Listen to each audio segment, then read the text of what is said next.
Hi, everyone. So it's 1 o'clock. I think it's time for us to go ahead and get started.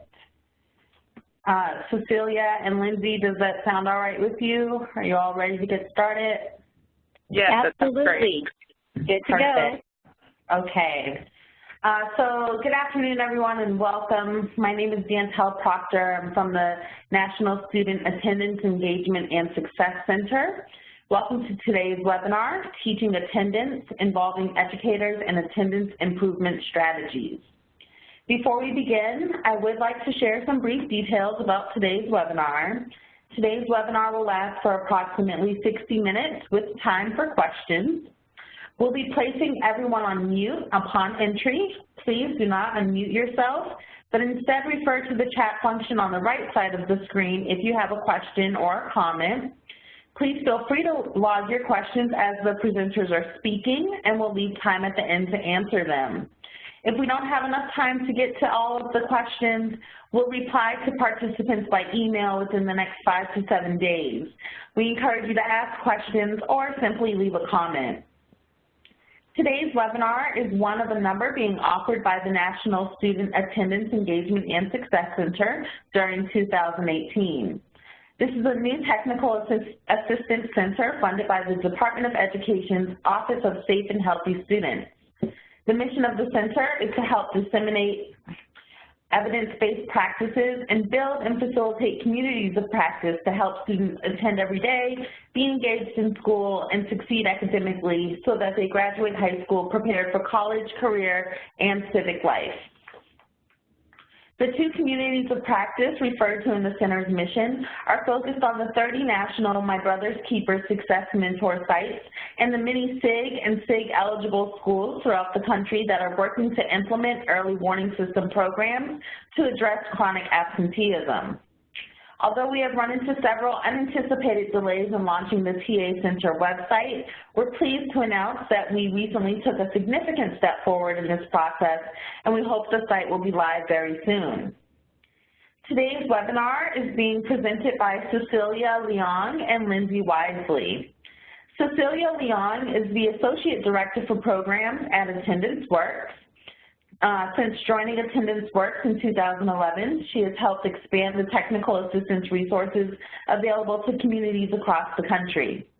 In addition to facilitating peer-to-peer sharing between researchers, K-12 practitioners, and consultants, Cecilia works closely with the Attendance Works team to identify emerging technical assistance needs in reducing chronic absence and creating innovative tools such as online toolkits, videos, and webinars to address those needs. As a native of Antioch, California, Lindsay Wisely has been an educator in Antioch Unified School District for 14 years, first as vice principal of Antioch High, then as principal of Antioch Middle School. She has worked hard to bring social emotional support, after-school enrichment and academic support, and athletics to school. In 1 year, Antioch Middle School has had 108 fewer fights and reduced the suspension rate by 35%. Antioch Middle School is working hard to get students connected to school. Lindsay loves working in her hometown community and feels strongly about helping students realize their dreams through education. With that, Cecilia, I'll go ahead and pass things off to you. Thank you so much, Dantel. And greetings, everyone. Thank you for joining us today. So let me begin with a few remarks about what chronic absence is and its impact on student achievement. So we all have a common language and grasp what is at stake for our students, schools, and communities. First, what is chronic absence? Chronic absence is missing so much school for any reason that a student is academically at risk. Based on research, Attendance Works recommends defining it as missing 10% or more of school. It's different than truancy, which only marks unexcused absences, or ADA, which tells you the average number of students who show up every day. By counting all days missed due to excused absences, unexcused absences, and suspensions, chronic absence measures a student's lost opportunity to learn. Next slide, please, Dantel. So let me share a couple of the research studies that demonstrate the negative effects of chronic absence. First, let's look at this study from Rhode Island. Next slide. Chronic early absence is the percentage of children in grades K through 3 that miss 10% or more of the school year, or 18 days in a 180-day school year. Research shows that children who are chronically absent in kindergarten have lower levels of literacy in first grade, and that chronic absence in kindergarten can predict lower achievement as far out as 5th grade. In the next slide, we look at a study from the state of Utah, where we see the effects are also negative for older students. Next slide. The effects are negative and they're also cumulative. The more years a student is chronically absent between 8th and 12th grades, the more likely they are to drop out. So when we look at the students who are chronically absent 4 years between 8th and 12th grades in this study, we see that 6 out of 10, 61.3%, dropped out. So thanks to the efforts of the Office of Civil Rights, we know that 1 out of 7 students across the country are chronically absent. It's a huge issue affecting schools in every state. So what can we do? What resources can we draw upon? The good news is there's a lot that we can do. And so today, on the next slide, I would like to share one of Attendance Work's set of resources and tools to reduce chronic absence, Teaching Attendance 2.0. So next slide. Last May, we released our free online toolkit, Teaching Attendance 2.0.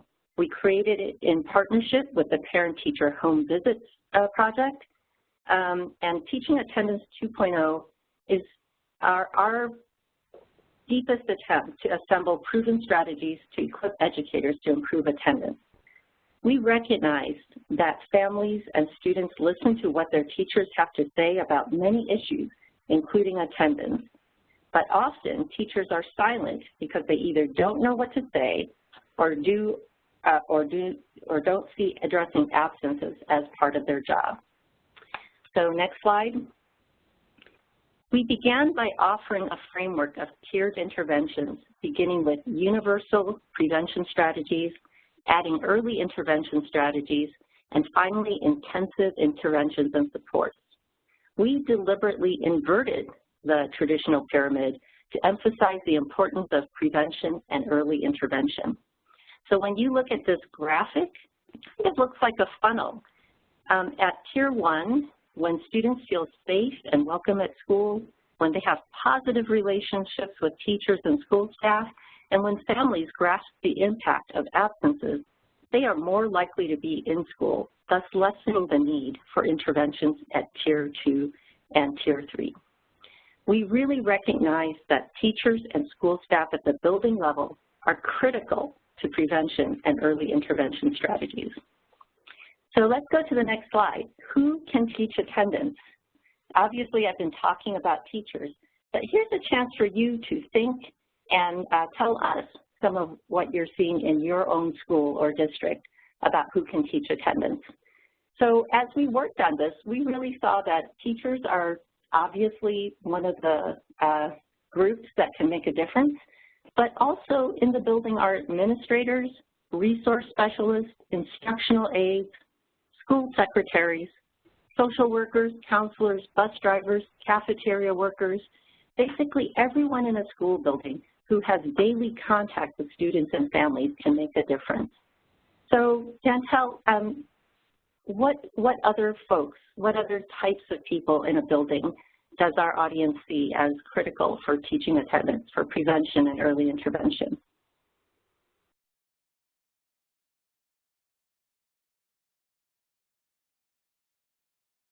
I'm sorry, are you asking if we have any comments?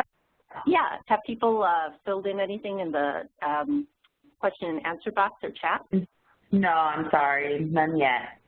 Oh, you might instruct them on how to find it and fill it in. Okay. There's a chat function on the right side of your screen. all you have to do is click on the down arrow for chat, and then you can type your message into the chat box. And one did come in, Cecilia. We have parents and community just came in as well. Fabulous. Yes, absolutely, because parents actually listen to other parents and other community members. Fabulous. Okay. We also have the school nurse. How could we leave the school nurse off? Absolutely. Well, continue to think about that. We should go on, but I really want to leave you with the point that there are many, many people who have daily contact with students and families who can make a difference in encouraging families and students to come to school every day. Okay, let me tell you what we've been doing in the past year. Let's go to the next slide. So since we released the Toolkit, which is available online right now on the Attendance Works website, we have been busily creating a curriculum for school teams based on the content of the Teaching Attendance 2.0 Toolkit.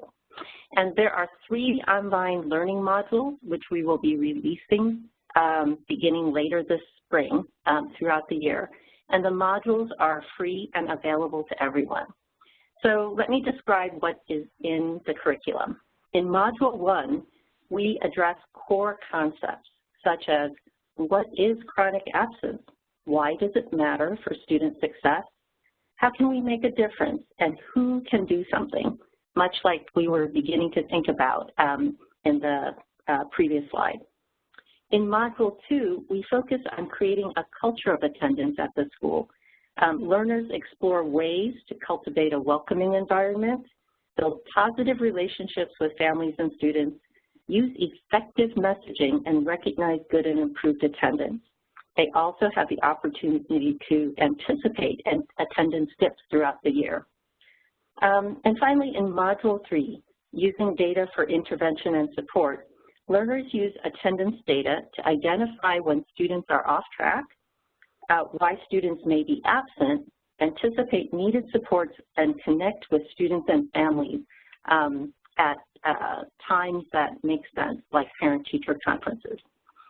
So since we've been working on this, next slide, we've had the opportunity to pilot the curriculum in 5 schools in California. Antioch Unified has 2 schools, John Sweat, Rodeo Elementary, Leotata Floyd in Sacramento, California, and Nystrom Elementary in West Contra Costa. It's really been an exciting process. Next slide. And we have had great feedback and ability to refine what we are building. And we're excited about offering the curriculum this coming spring. I'm pleased today to be joined by Lindsay Wisely, who's the principal at Antioch Middle School in California, one of our pilot sites. I'm so glad Lindsay could join me to talk about how she's using the teaching attendance curriculum with her school team. So Lindsay, welcome. Thank you. Thank you for having me, Cecilia. Well, let's start out, Lindsay, with a little bit about your school. Talk to us about your students and the extent to which chronic absence is an issue at your school. Yes, so Antioch Middle School, just to give everyone background, we're located in Northern California in the East Bay area, really far East County. We're located in the downtown area of Antioch. We have about 750 students who attend our school. We're one of 5 middle schools in the Antioch Unified District. 92% of our students are classified as socioeconomically disadvantaged. Very diverse school, 60% Latino, 25% African American, 10% white. 35% of our students are EL learners. And it's one of the special things about Antioch Middle School is we are the oldest school in the district. We were actually the original location for Antioch High School, so lots of history, lots of generations of families live here in Antioch, have had, generation after generation attend this school. So very lucky to be the principal here. One of the issues that we have is certainly attendance. 21.8%, you can see on the slide, of our students are chronically absent. In 16-17, 63.9% of the students were truant. We had, in terms of excessively excused absences, 11.7% of the time. And it's just been a serious issue. So as my second year as principal of this school, it's something we really wanted to address. So I was so excited to get involved in this program offered by the county, and we really just know that it is certainly impacting our academic outcomes, grades, proficiency on the CASP. You know, we really, there's been a high school initiative in our district to create pathways for students, so we are really certainly interested in high school graduation rates and, you know, long-term academic outcomes for students when they get to high school. And we certainly understand that we've got to address attendance here at our school. It's a focus for us this school year. So 1 out of 5, more than 1 out of 5 chronically absent. That is a large issue, definitely. So let's go on, and I would love it if you would share from your perspective as a principal why chronic absenteeism is such a concern. You've begun saying something, but please discuss a little more in depth what the impact is on your students. You know, we really see we have very low proficiency scores. The CAS exam is our state exam, and I'm sure in other states you have your state proficiency exam, and we're really just seeing, you know, low scores. We have the lowest scores in the district. We're lower than the state average, and you know, we got to get kids to the classroom so they can get that instructional time, because it's certainly having an impact on their proficiency, their grade level proficiency. And we're also seeing it in formative assessments. You know, when students are missing, you know, large chunks of the school year, like you're seeing 21.8% chronically absent, it's certainly taking a toll. And I think we're seeing students who get frustrated because they, you know, especially if they're in a math class and they've missed those lessons, and then they're coming into the class and they feel behind and they're lost. And I think it leads to more frustration and almost a sense of giving up for the students. So we really want to, you know, bring kids back to the classroom every day so teachers can intervene when they see them falling behind. And, you know, I think our interventions are going to be so much more effective if kids are here at school every single day. Lindsay, before we go on to the next slide and talk even more in depth about why you care as a principal, we have a question from the audience. It would actually help, since we're with a national audience, if you would explain the difference between the 10% chronic absence, which is the first bullet point up there, and the difference between that and truancy or excessively excused. So you kind of mentioned it in that one slide, that the chronically absent is for whatever reason. So it's kids who have maybe suspended, also, you know, that are excused from school. It's everything. It's really missing school. And then we have students who are, parents are calling in excessively excused, whether it be doctor's appointments, saying, you know, a student is going here or there, and trying to excuse a student. And in our district, there's a threshold for that in terms of a parent being able to call in and excuse their child. And so it's really, we're just so concerned, and that's one of the things that you addressed kind of in the intro about me, was we are certainly trying to address our suspension rate, because we know when we are suspending kids and sending kids home for 3, 4, or 5 days at a time, they're missing instruction, they're falling more behind, they're more likely to misbehave. You know, students who are getting suspended and missing large amounts of school, it almost becomes a domino of missing more and more school and leading to more trouble for the students. So, you know, all those things are important. It's just really about getting students here every day, regardless of the reason. You know, we don't want to have students out for excused absences, suspensions, or, you know, other things. Obviously, there's going to be illnesses, but I like that the attendance work sets thresholds for, you know, what is considered at risk, what's considered moderately at risk, and then what's severe. Okay, thank you, Lindsay. And so to our non-Californians in the audience, California uses the 10% definition of chronic absenteeism, and that's the first bullet point. Truancy, as many of you may know, is defined differently by different states, and California has a very stringent definition of truancy, which is why that number, 63.9%, is so much higher. And the excessively excused, as Lindsay just said, is a component of absences, the excused absences. Okay, well, let's go on to the next slide, and I just love your passion for your students, Lindsay. Tell me more, you know, about why chronic absenteeism in particular is such a concern.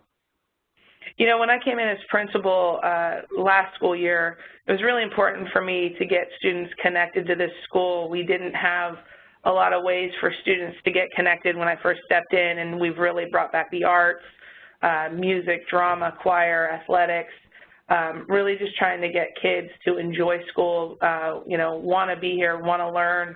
And, you know, we see that kids who are not connected to school are often more absent. So, you know, I've talked about proficiency skills, but it's such a life skill to be coming here on time and just practicing good work skills. And that certainly goes with our high school initiative of setting students on career pathways. So we really want to enforce those good life habits. We want students to have the confidence in their academics, to feel confident when they come to school. I just know it's so difficult to get caught up when you've missed class after class, and to, you know, step into that classroom after several days of missing, I think, can be very frustrating to a student. So I want students to really enjoy their experience here, to get connected. And then I just really am interested in social emotional supports, as kind of mentioned in my bio. We really are doing things from a wellness room, we have a full-time restorative practice teacher on campus that works with community building, because we are interested in, you know, reducing that stress and anxiety that students are feeling, and we really want them to get connected and feel a part of a community. So, you know, that's one of the biggest things for me, is having students really feel like this is a nurturing, welcoming, inclusive place where they're connected and a part of our school community. So for you, it's really so much more than just the test scores or the academic outcomes. It's really about that preparation for life and the whole student. Thank you for sharing that. Let's go to the next slide. So why was piloting the attendance works, teaching attendance curriculum important to you? It's not exactly something required of you, and it certainly isn't anything that is an easy lift, because it involves your whole school. Why was it so important to you to participate?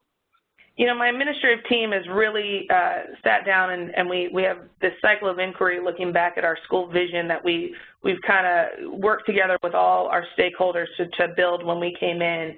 And, you know, when we look at our data and we look at our school, we just really knew that this was an area that we had to address. We weren't strong in it last year. In my first year, we had taken on so many other initiatives, and when we stepped back and really looked at the bigger picture, this is really the first step, is getting kids here to school every single day. And so when this opportunity came forward, it was actually Bob Sanchez, who's head of student services, and we have a wonderful superintendent, Stephanie Anello, and they presented it to me as an opportunity, and I just wanted to jump on it. We have the highest chronic absenteeism rate in the district, right behind Antioch High School. Our students feed into Antioch High School. It's one of 2 high schools in the district, so I really felt like to make an impact on the students, we had to take this on. And I have such a wonderful staff. We have 8 staff members that are part of our attendance team, and just so much excitement, not just from those 8 people, but from all of our staffers, from our office staff. You kind of mentioned that list: the custodian, the school nurse, our counseling department, parents, community members. And so, you know, we talked about the state proficiency exam, and we want to close that achievement gap without a doubt. We talked about nurturing students and really having them feel connected and a part of a community. So really, we really want to help students feel connected and have that confidence in school, so it follows them, especially onto that high school level when they, you know, enter our academy pathways. You certainly do have a wonderful team, and I've had the privilege of meeting many of them. What in particular persuaded them to participate and take on more work? What's in it for them? You know, one of the biggest things, a part of our school vision is being a restorative school. And we really identify that building strong relationships with students really gives positive outcomes, you know, whether it be, you know, grades or proficiency scores or feeling connected or positive social outcomes. So I think our staff is very committed to building positive relationships, and we love what this curriculum brought us, is because it, you know, gave us those tools of ways we can speak with parents and, you know, how we can maybe plan events or really strategize attendance. And then it really also pairs nicely with our restorative practice program, which is, you know, really about building a community and building relationships with students. So I just think that we just have an incredible group of people that naturally were like, yes, this is part of our school vision, this is what we're trying to do, and it just was really the logical next step for us. Great. Well, let's go on and talk a bit about what you've learned so far. We're not quite done piloting yet, but we've gotten 2/3 of the way through. So let's go to the next slide.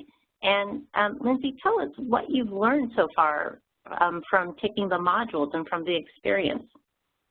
So, you know, one of the #1 things that we've walked away from the first couple modules is really making it a school-wide. It's part of our school culture. It's part of what every staff member is aware of. All of our staff members are informed, not just our teachers and then our administrators.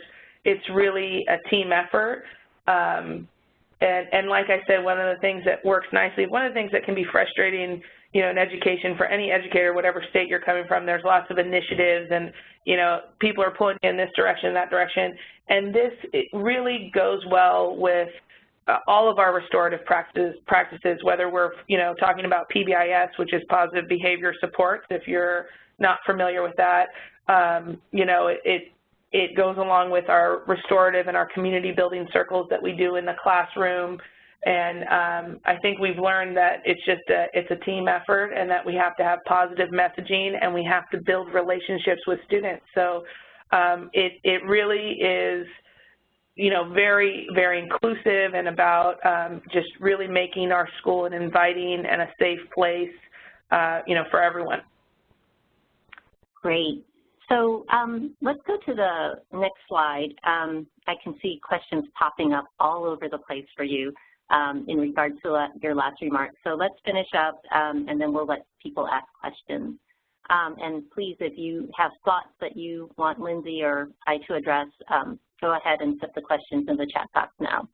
So Lindsay, you know, the idea of the curriculum is really to give you strategies, ideas, tools to address attendance more effectively. So what are some of the new ideas or strategies that you and your staff have gleaned from the curriculum?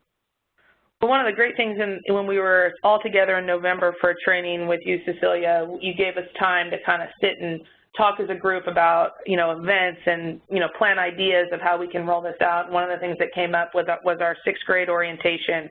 So we have 6th, 7th, and 8th graders, and we have what we call a web crew program, which some people might be familiar with Link Crew or Web Crew.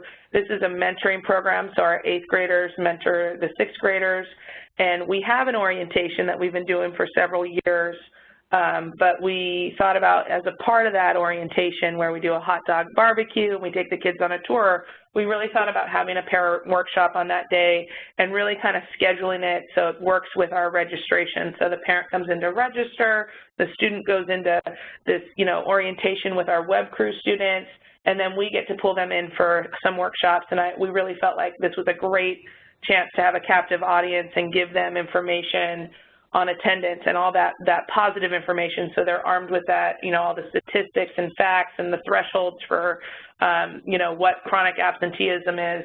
And so the second thing I have on the slide is about the quick reference sheets, and we've actually already started this, is when we have conferences, whether it be attendance conferences or parent-teacher conferences, IEP meetings, 504 meetings, we have handouts for parents, just quick reference sheets. We actually got it from the curriculum, And there's quite a few different handouts in the curriculum that you can give parents, infographics that are colorful, easy to read, statistics on them, and it's a great chance for whether it be the school counselor or a special education specialist or, teachers or administrators to hand out and give parents. We've actually also put it up on our in our office, in the various offices, whether, parents are stopping by the attendance office or first aid or the front desk.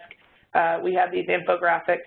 The last thing that I learned from the second module was really about newsletters and messaging during holiday breaks. And so right before this winter break, we set out a newsletter, and I made it a point to make attendance, in a positive way, the importance of coming back to school. And I mentioned that when we get back in January that we were going to be immediately working on preparing for the CASP exam, our state exam, and I kind of pointed out a few things and certainly put in the dates when we were coming back so that parents had the message about, when school started, why it was important to come back. And then, really the last thing is just really rolling out training so that my attendance team has set up meetings for the remainder of the year for us to meet, discuss our plan for, training all staff members, not just teachers and administrators, and really getting that positive messaging out to everybody. So I'm excited about some of the ideas we have. We're still a work in progress. We have one more module to do, and I'm really excited to just, get with the team and continue, planning, and, I'm looking forward to future results. That's so wonderful to hear that you're already implementing some of the ideas and tools that we've given you. Lindsay, thank you so much for sharing about Antioch Middle School and your plans to improve attendance. So let's pause here and give our audience an opportunity to ask some questions of you and I guess me if they have some for me as well. So Dantel, what questions do we have from the audience? The first question is, are you experiencing the same chronic absence disproportionately by race as the rest of the state? We're higher. We're on the high end compared to the state. We're on the high end compared to our district. It's kind of describing, our school. There's a lot of challenges. Being in the downtown, there's certainly a high crime rate in the downtown. There's a lot of, 92% socioeconomically disadvantaged. We've had to put in a lot of supports for students to try to address the need in the economic disparity. So, we're certainly on a much higher end than other schools. That's why we're so desperate to address it right now. And let me help a little bit. We just released our state chronic absence data last month here in California, and the state chronic absence rate is 10.8% overall.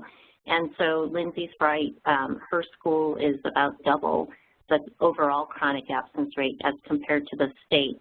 And I haven't had a chance to look at your disproportionality by subgroup data, Lindsay, but I would imagine with the high poverty rates, which we know really drive a lot of absences as, families have fewer resources to get their kids to school, that there's probably disproportionality there as well.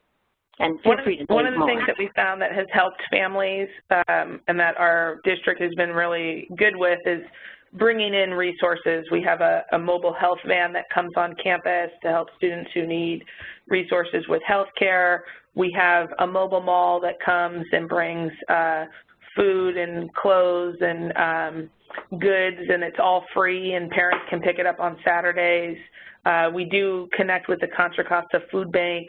So, in an effort to address that, and it's in a hope to try to hopefully, get kids back to school and get families to feel like they have the resources to send their students to school. Fantastic. Dantel? Yes. The next one says, I'm a social worker at a school with a very similar demographic to yours. Most other stats and issues you discussed are also very similar to ours. We have a very difficult time getting parents on board.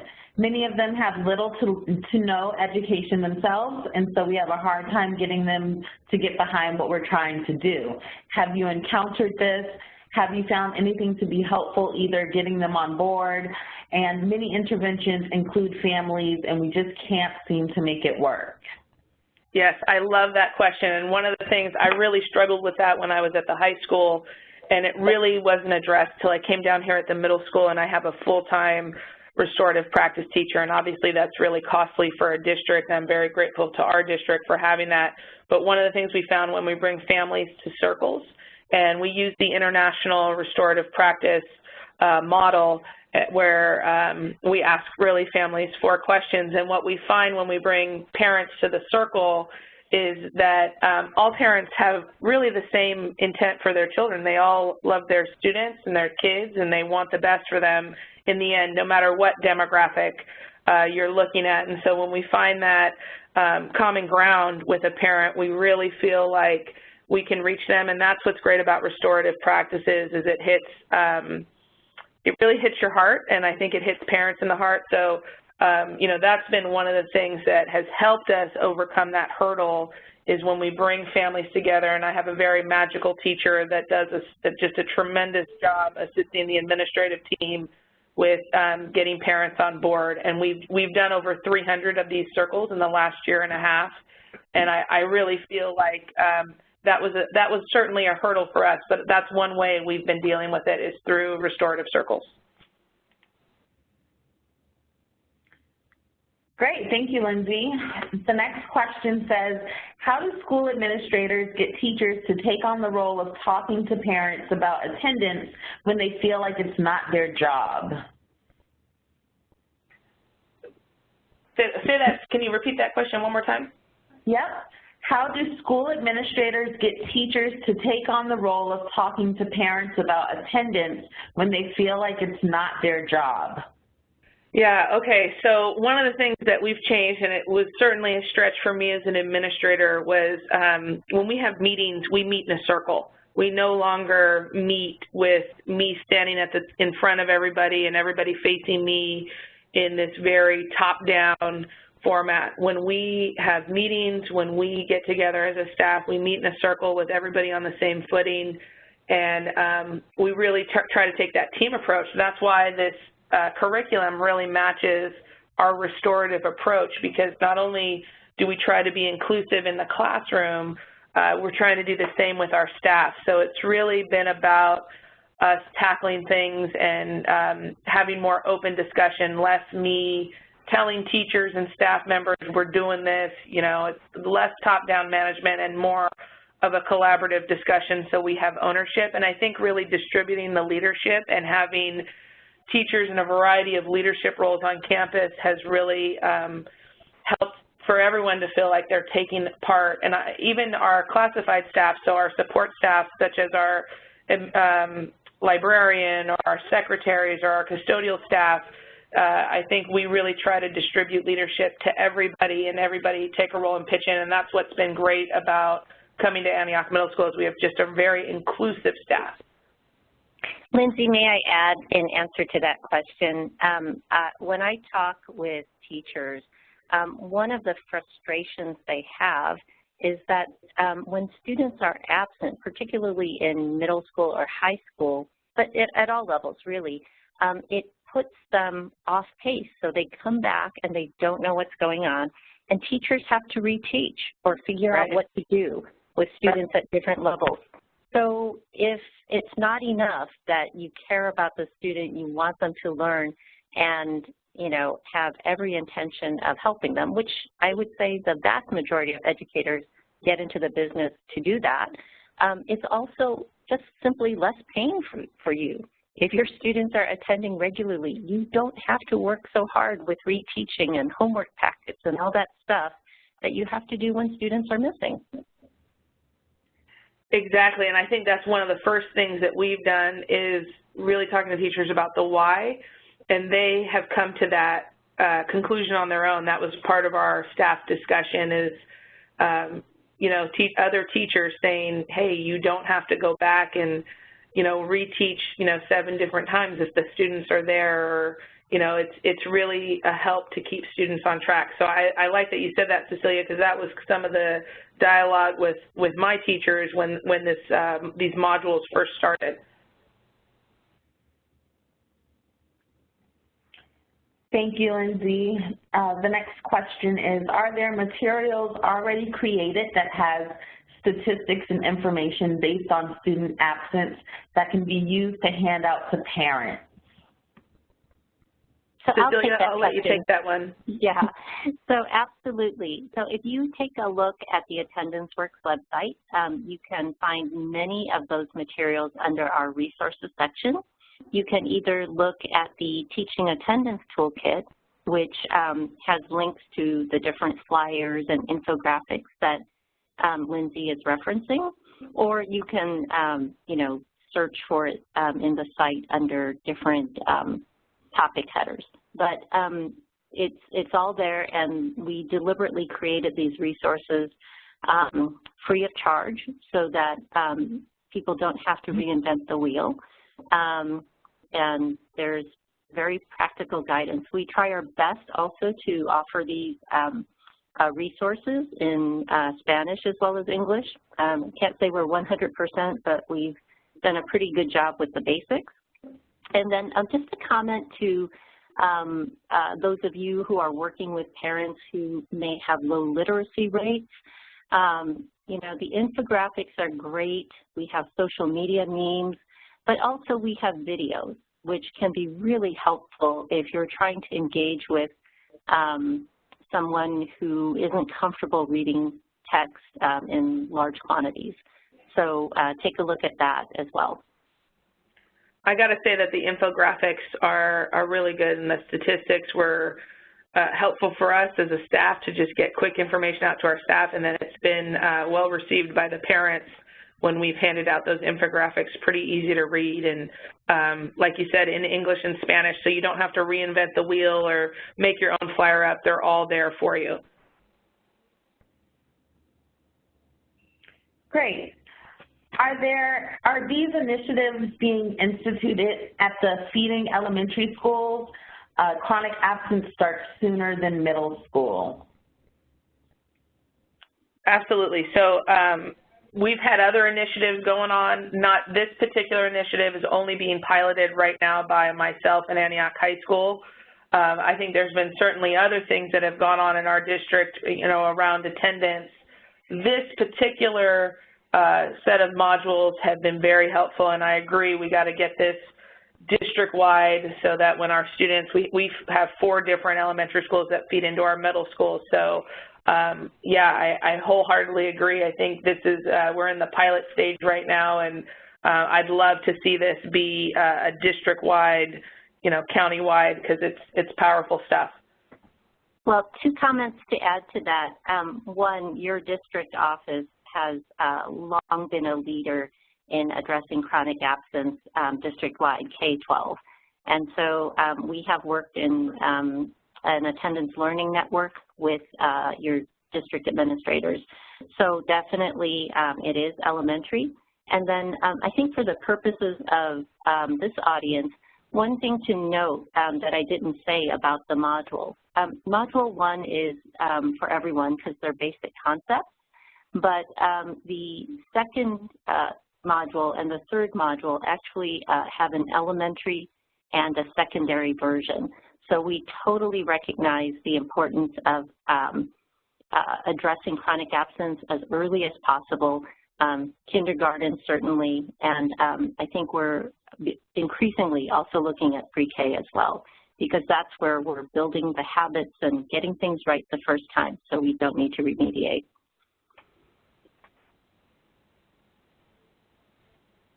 Okay, the next question is, can you explain a bit further the role the attendance team plays? How often do you all meet? The role is differentiated on the team, and how tasks are delegated among team members? So right now we're meeting monthly. We also have had several trainings where we've had all staff trainings. We have 2 of those. And then we've been to several trainings at the county office with Cecilia with that team. So, you know, right now it's monthly. You know, anybody who's in a school site knows there's lots of different kinds of meetings going on. So that's kind of how we've been able to fit it in. I hope we can start doing more meetings. In terms of roles and responsibilities, I really think we're kind of, since this is our first year doing this, we're really in the process of sorting that out in terms of, I'd love to tell you that we've got it super dialed in, but we're still certainly in the works, and you know, I just can't applaud. I have a very diverse staff. One of the things that we did is we have the attendance team is a mix of teachers, administrators, and then our support staff. So I have our attendance clerk is one of the members. The restorative practice teacher is one of the members. I have different grade level teachers and different subject matter. So I have a 7th grade history teacher. I have a, you know, 8th grade math teacher. I have different teachers who are on the attendance team. I have a counselor on the team, and then myself is on the team. So we just have a variety of people coming from different parts of the school. And we also have an instructional aide from our, you know, special ed department who also participates. So we've really tried to pick and select members who come with, you know, just diverse perspectives from different areas of the school. That's so fantastic. And also for our listeners, if you look under the resource tab under on the Attendance Works website, we have a principal toolkit called Leading Attendance that has a section about attendance teams, both its functions in terms of coming up with the overall data-driven strategy for addressing chronic absence, as well as some thoughtful guidance about who can be on that team. And Lindsay, I think it's wonderful that you have teachers and such a variety of folks on the attendance team at Antioch Middle School. Thank you. Are parents encouraged to bring students to school when a student states that he or she is sick, to have the nurse assess the student to see if they really are ill, and is there a chance that the students may stay in school that day? That's a great question, and it really is answered with, there's an infographic, and I am going to pull it up, and it's my attendance clerk actually has it, and it's a picture of when you should stay home. It's a picture of a sick student and a well student, and it's a fabulous infographic. Cecilia, are you aware of that infographic I'm referencing? Yeah, it's called How Sick is Too Sick. Yes. It is really helpful.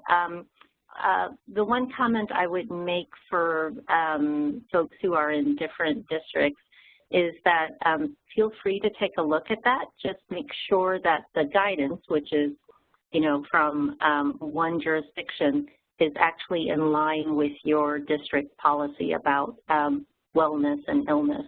But the role of the school nurse, the role of the person answering the phone when parents are calling in and wondering, should I send my child to school?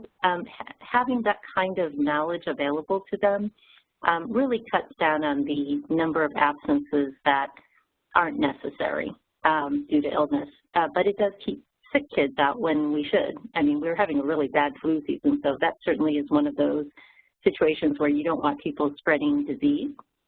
But a lot of times, parents, especially if you recall, you know, with your first child, are very protective, and understandably so. And it's so helpful when the school nurse or school secretary has guidance to help them make that decision.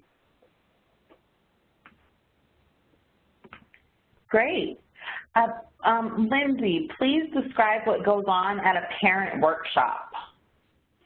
So we haven't done the parent workshop yet. We're rolling it out at the next one. I certainly there's some great resources that we're working on planning for that. We're going to do that parent workshop in August when we have our 6th grade orientation. So we are certainly looking at the curriculum, the infographics, like the one we just mentioned about, you know, when you're sick and when you should stay home. So I think it's a work in progress for us right now, but I'm really looking forward to this attendance team getting together and utilizing the resources, because that's what's, I think what was, when I first came on, you know, the concern is that you'll have to spend hours and hours creating things, and you don't have to. It's all there on the Attendance Works website. Cecilia and her team does a great job in just making it so easy. So I think really our next steps for my attendance team is sitting down and, you know, looking at that website and organizing the resources so it's engaging and not boring. And I think one of the things we found just from doing other parent workshops is like any class, it has to be engaging and it shouldn't be too long. So certainly we're going to have some food and some things to draw people in, to make it welcoming, and really just get a very simple and clear message out about attending school. You may also want to take a look at the Family Engagement Toolkit called Bringing Attendance Home on our website. It has ideas for you, including videos for families, and also one of our most popular exercises called Illustrating the Gap. That's a participatory exercise that takes maybe, how long do you think, Lindsay, like 5-10 minutes? Yeah, I would say. Yeah, and it's easy. The instructions are online, and I think it makes the point faster than almost any other exercise I've ever done about the impact of absences on students. So Illustrating the Gap. Thank you both. How do you work at Tier 2 intervention? You want me to take that, Cecilia? Well, why don't I just say a framing remark, and then, yes, I would like you to answer, because I think it's helpful to have a specific set of examples. So when we talk about Tier 2, what we mean is early intervention, and that's using the attendance data to trigger action. So it's seeing either if a student has been chronically absent the prior year, being ready then to have some Tier 2 interventions ready at the beginning of school, or monitoring those students who are chronically absent and watching if they're exceeding or hit 10% absence in the first few months of school. So that's kind of what we mean by Tier 2, just making sure everyone's talking the same language. And Lindsay, I'd love to hear examples of the types of Tier 2 interventions you're using at your school. Yeah, that's a great question. So one of the things that's been great is this year we've rolled out a new student information system, so it's much easier for us to get that data. We have dashboards that give us really instant data on attendance or past attendance. So it's not, it was certainly an issue in the past under a different student information system, getting that data to the teachers and the staff. So now we really have it in hand. And one of the things that I've learned really in the last year, and I can't remember which school shared it with me, but through these collaborations at the county office, is that there's some schools doing a care team, and we're just in the process of rolling that out, of having the care team being, you know, a counselor, a school nurse, the teachers, the vice principal that's over that student, and really getting together and offering the resources that we have on campus, you know, like I shared, you know, whether it be access to the mobile health van or, you know, our food bank resources, or, you know, we have a homeless, unfortunately this is the year we've had the most highest homeless families on campus, and we have a homeless liaison and connecting families to that, or whether a student needs bus passes. And so I really like that idea of having a care team, and like you said, Cecilia, identifying those students right away, meeting, and really getting those students the resources and interventions early.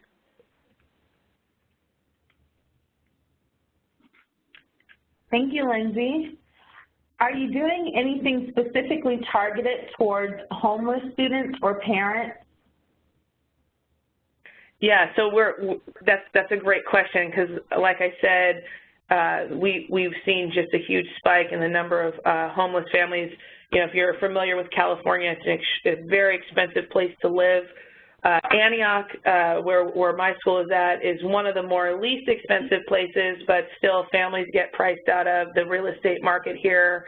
And we have families that are living in cars or living from couch to couch, or in other situations, living in motels. And so, one of the things that our district has is a homeless liaison, and she works really hard to connect families to housing, to resources, clothes and food. And, we have quite a few resources on campus, but that staff member in our district helps us work directly with those families in identifying them and just making sure we keep a close eye on these students and offer as much support as we can. It's certainly a challenge attendance-wise for students that are classified as homeless. Kids it's a very high mobility rate here at this school, so kids do come in and out enrolling, and then it certainly impacts their attendance.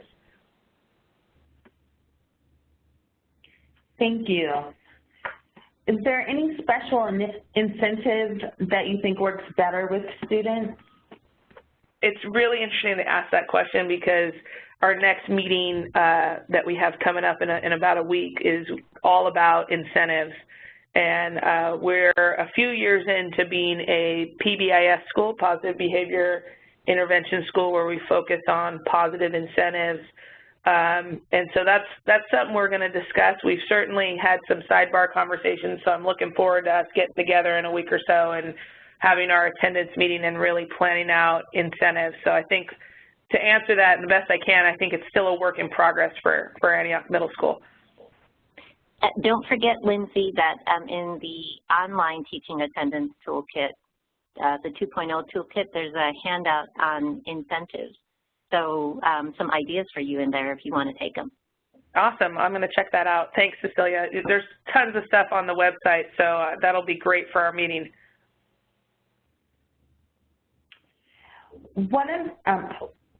I'm sorry. We struggle with parents who take vacations during the school year. It is extremely difficult to educate the families how this is not good for the students. Any ideas? Cecilia, the one thing that I learned at the Module 2 training was the newsletter approach and really getting the messaging out prior to any, winter break for us is where we lose a lot of students who will leave for a month at a time. So that was, one of the things in the Module 2 training that if you go through the training with your staff that we rolled out was really early newsletters and messaging about the break and the importance of coming back to school and just really giving some parents some quick stats. Cecilia, can you add anything else to that? Yeah, I think at the school level, making the connection to lost learning, as Lindsay is doing, is really important. And also, shoot, I forgot to mute my other phone. But the other thing is also to plan things that really draw students back during those times, right? Having a special event on the first day back from school is helpful as well. There are also conversations that just have to happen with families who don't get it, and there's also some issues at the district level with policy. Thank you. Any practical guidance available for tardiness and leaving early?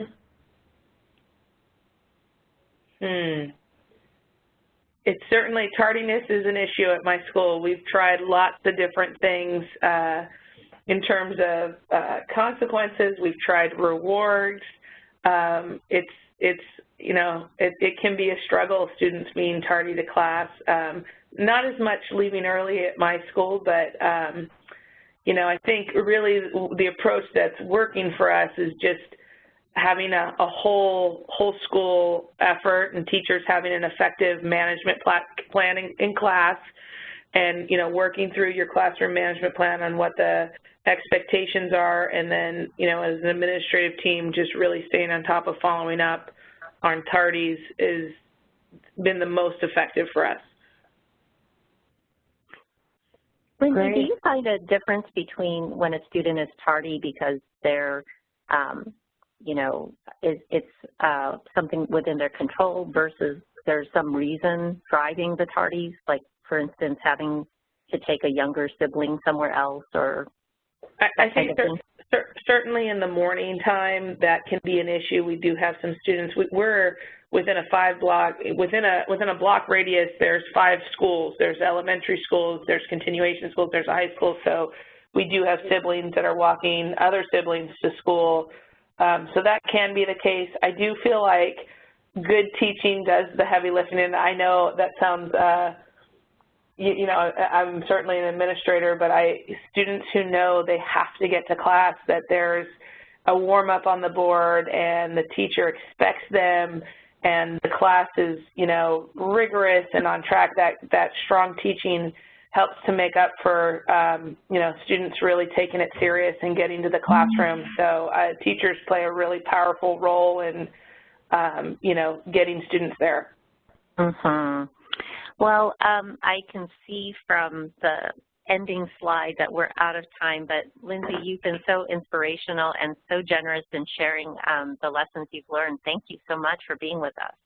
Thank you for having me. All right, thank you everyone for attending today. We hope that you found it helpful and informative. A reminder that this and previous webinar recordings are available at our temporary site. You can access that by the link that's in the chat box right now within 48 hours. And please keep an eye out for our emails about our website, which will be live very soon. Enjoy the rest of your day, everyone.